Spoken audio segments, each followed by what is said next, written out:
सियावर रामचंद्र की जय। प्रभु सोई राम की अपर को, जाहि जपत त्रिपुरारी। सत्य धाम सर्वज्ञ तुम, कहूँ विवेक विचारी। सियावर रामचंद्र की जय। हे प्रभु, वही राम हैं या और कोई दूसरे हैं जिनको शिव जी जपते हैं?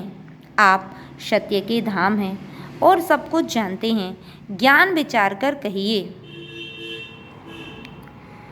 जैसे मिटई मोर भ्रम भारी, कहूँ सो कथा नाथ विस्तारी।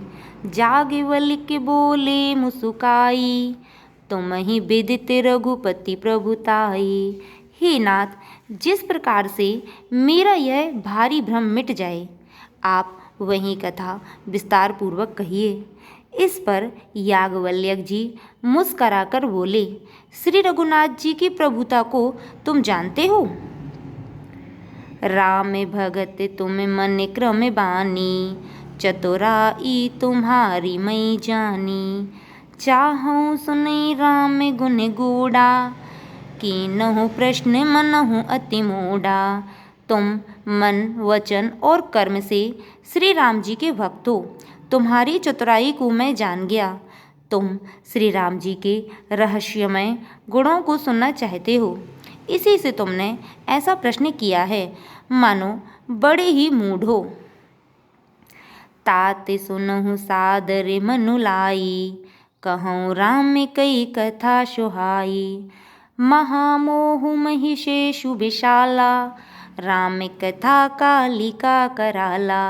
हे तात, तुम आदर पूर्वक मन लगाकर सुनो, मैं श्री राम जी की सुंदर कथा कहता हूँ।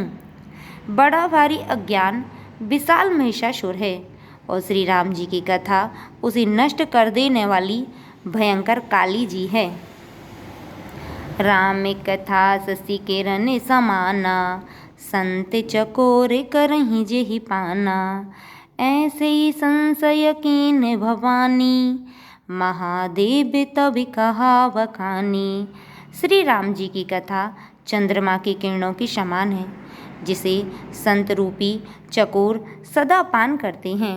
ऐसा ही संदेह पार्वती जी ने किया था, तब महादेव जी ने विस्तार से उसका उत्तर दिया था।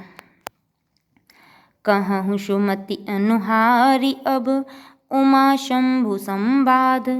भयउ समय जेहि हेतु जेहि, सुनु मुनि मिटहि विषाद। सियावर रामचंद्र की जय। अब मैं अपनी बुद्धि के अनुसार वहीं उमा और शिव जी का संवाद कहता हूँ। वह जिस समय और जिस हेतु से हुआ, उसे हे मुनि तुम सुनो, तुम्हारा विषाद मिट जाएगा। सियावर रामचंद्र की जय।